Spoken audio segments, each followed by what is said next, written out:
What's up, Wolverines? I'm Matthew Belvides. And I'm Adrian Escudi. And welcome to another edition of WBLN.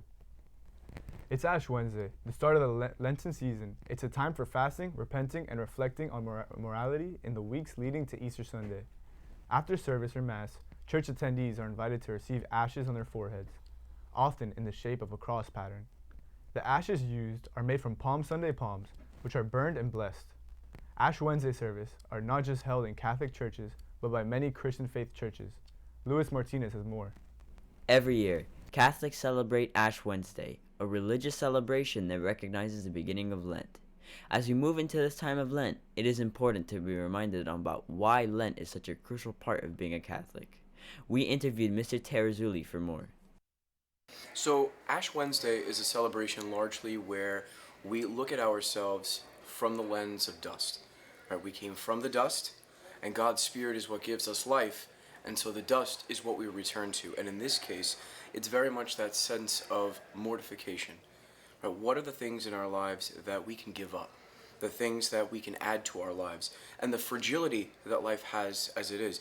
We like the control over life, and we like life to possibly last forever, especially in the way that we experience it now. But the ashes call us to that experience where that changes, and that changes sometimes overnight. So Lent is very much the spiritual journey that we take with Christ through the wilderness. It's something that we find in the scriptures that the Israelites did, and it leads us to the promised land. And very much in the sense of the promised land today, we're looking at an experience of the resurrection. What does it mean to become God? What does it mean that God became man so that we might become like God? As Catholics, it is important that we put our all into understanding and participating in the season of Lent. For WBLN, I'm Luis Martinez.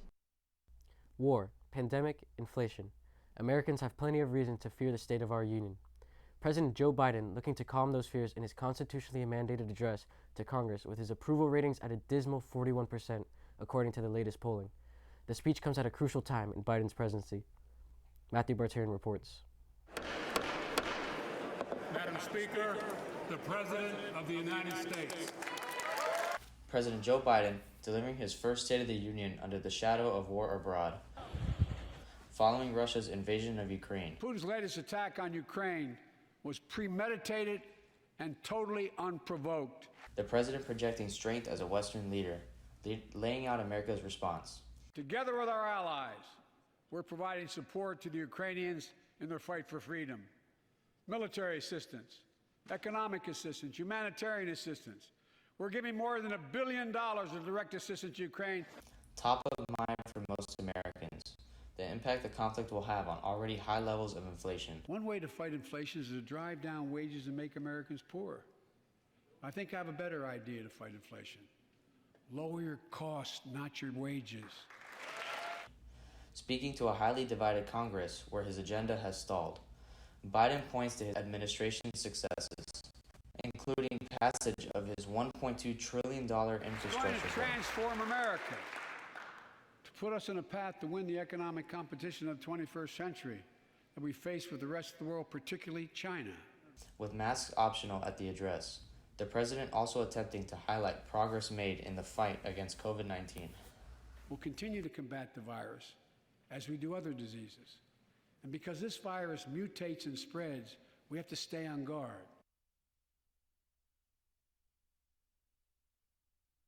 On February 1st, the State Public Service Commission approved the creation of a new area code for Miami-Dade and the Keys, and followed up Friday by announcing the code will be 645. The new area code will cover the same territory as the 305 and 786 area codes and will be used for new phone customers or people adding lines.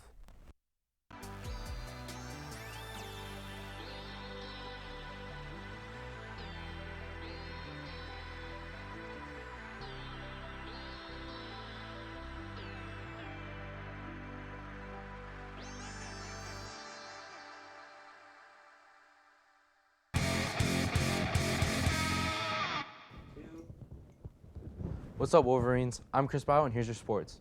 This past Monday, your Wolverine baseball team took on South Miami High and took home their second dub of the season with a nail-biting walk-off win, 2-1. with key performances by Marco Fuentes, Eddie Arevalo, who excelled on the mound. The winning hit of the night was brought in by Jose Fernandez to bring in myself. On Monday, the Miami Heat took on the Bulls and came out on top with a 112-99 dub. The Heat's top performers were Jimmy Buckets, Bam Adebayo, and Tyler Hero, who accumulated 50 of our 112 points. CEO of the Marlins, Derek Jeter, has stepped down. The reason he has stepped down is because the vision for the future of the franchise is different than the one I signed up to lead. Now is the right time to step aside as the new season begins, said Jeter. The MLB has suspended opening day to a later date, said Rob Manfred. Manfred came to a conclusion since the MLB and the MLB Players Association cannot come to an conclusion upon unfinished contracts. That's all for your sports. Now back to the guys at the desk. Thanks, Bio. Remember to follow us on Twitter, YouTube, Instagram, and from all of us here at WBLN, stay golden. Stay safe.